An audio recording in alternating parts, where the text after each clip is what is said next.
In today's video, I'm going to teach you how to move Google Photos to another Google account. If you want to transfer photos from one Google account to another, this method is simple and works by sharing the photos through a link. I'll walk you through the process clearly so you can follow along whether you're using a browser on your computer or the Google Photos app on your phone. To begin, log into the Google account that currently contains the photos you want to move. You can do this either in your web browser or in the Google Photos app. The important thing is to make sure you're inside the correct account before you start, especially if you use multiple Google accounts on the same device. Taking a moment to confirm that now can save confusion later. Once you're in, go to your photo library and select the photos you want to move. If you're transferring everything, check all the photos you want included. If you only need certain images or videos, you can choose just those. Be careful while selecting since the shared link will include whatever you mark here.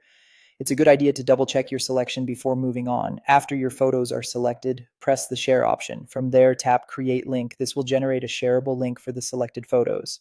What this does is package those items into a link that can be opened from another account, making it easier to access them without downloading each file one by one first. Next, copy the link. After copying it, you can send it using email or any messaging app you prefer.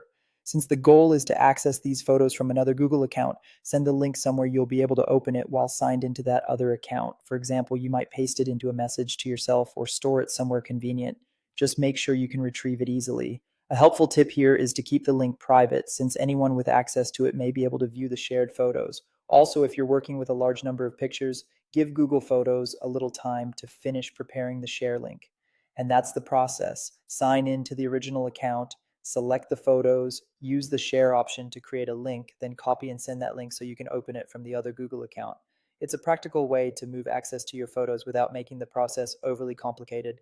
Thanks for watching, and I'll see you in the next video.